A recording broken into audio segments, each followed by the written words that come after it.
to en jehi haade timmode deftere seninde e wodi ɗereji kanji 12 bindanaɗi kawtal tokkuɓe Yesu nder laamu leydi Roma.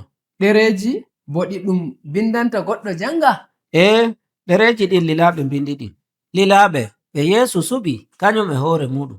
O liliɓe ɓe kokka habaru belɗum dow laamu maako. Ɓe bindiɗi to kawtal tokkuɓe Yesu to ɓe ngoni nder garije fere-fere les laamu Roma. ɗereji ɗi ɗi bindirama laawol fere-fere ngam andinki. To joni to en janga ɗi ɗereji e am dey e wodi habaru ɗuɗɗum ɗum keɓtaymi daga ndenno, goɗɗum bo mi kammaki ɗum meti dow majum. Non ɗum waɗi ɗereji gonɗi nder deftere seninde ɗi ngala ferotirol. Ai non sai ndaren no jangirten ɗereji ɗi gonɗi nder alkawal kesal e daruki sherel ko ɗi binda e ko ɗi bindana. E wodi laabi tati ko hollata sarel ko ɗi binda e ko ɗi bindana an jangowo nder deftere alkawal kesal. E arande no habaru ɗum joɗori e ɗum jokkotiri nder boliɗe gonɗe nder deftere seninde fu. Tarari ai habaru ɗum fuɗɗiri e Allah no tagiri yimɓe ngam ɓe laamodo e maako, ɓe laamo dow tagle maako, amma sai ɓe suɓani hoore maɓɓe, ɗum bo waddani en halkere e maccungaku e mayde.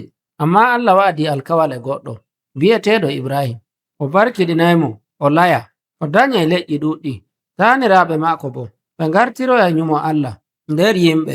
Ɗon ma Yesu wi'i o wari ngam o hebbina alkawal ngal e laawol hokkuki yonki maako e mayde maako e ummitaki maako diga mayde.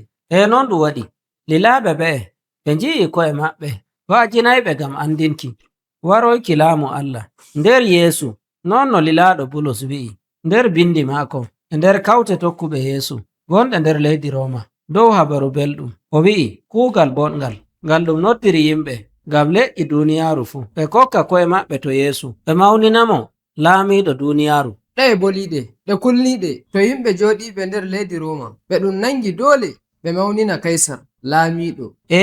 Ɗum waddi en to yeɓre ɗiɗaɓre kanude ndaare ko pamten ko nde wi'ata nder alkawal kesal e ɗereji ɗi en ndaaru fina tawa laamiɓe leydi Roma e sarel ngel ton. Leydi Roma kam kayri laami lesɗe ɗen funa fayaki maayo Mesopotamiya. Ɓe mahi laamu maɓɓe ɓe sembiɗini ngu e nyamruki leyɗe goɗɗe gonɗe haade maɓɓe e wanwanɓe maɓɓe ɓe ndooli ɓe ngam ɓe njoɓa seede leydi to Kaisar. Ɗe lesɗe pamare ɗe e ɗe ngoodi jawdi na seɗɗa e ɓe lima yimɓe leydi ndin ngam yoɓuki seede leydi. Ɓurna yimɓe leydi ndi ɓe ndiskuɓe leydi Roma nder fina tawa maɓɓe e ɓe andi no ɗum ardorto to ɓe keɓi worɓe daga nder iyaalu mawɗum wato iyaalu risku e andal sai ɓe ardina ɓe, amma yeyri'en e maccuɓe e ɓikkon e ɓe ngalana, kamɓe bo ko ndeye e ɓe nder torra e ɓe ngaɗe nder saɗɗum. Fuu e non nder kawtal tokkuɓe Yesu ko moye e holle yidde non no hani.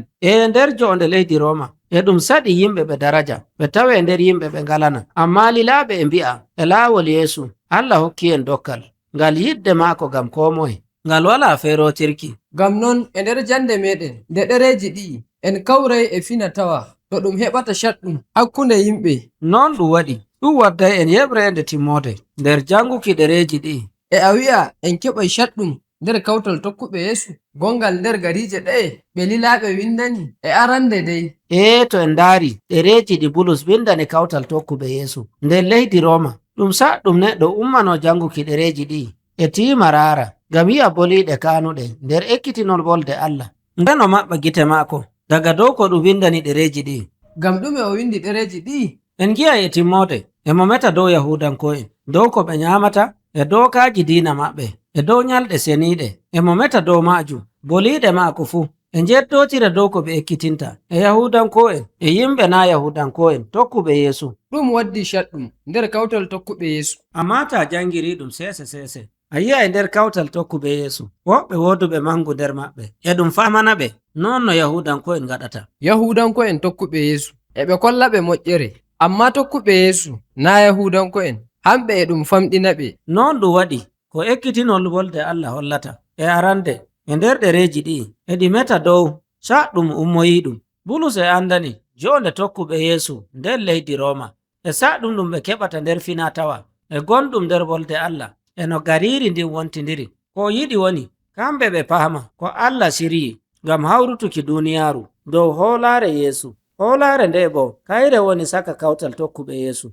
To ɗum woɗi, to ni ɗereji ɗi ɗi mbindama to goɗɗo ngam ɗume seletenɗi? Min mi joɗaki nder leydi Roma, ko tokkanaymiɗi? To en ndaari ɗereji ɗi lilaaɓe mbindi eɗi kabda ngam mo'inki jikku yimɓe ndenno e fina tawa maɓɓe, ngam ɗum fotta e jikku gonɗum nder habaru belɗum e dow Yeesu laamiɗo. To en ndaara jikku maɓɓe en keɓay faamu enen ma no joɗortoɗen nder habaru belɗum, ɗum wallay fina tawa meɗen. E woodi gotum mawɗum ko wallata en. Ɗereji bindaɗi nder alkawal kesal eɗi mballa en ngam anden no tokkirte Yeesu to en ndaari daga fuɗɗode maaji faa yaaki timmode. Ɗum woni ko ndaareten ɗo yeeso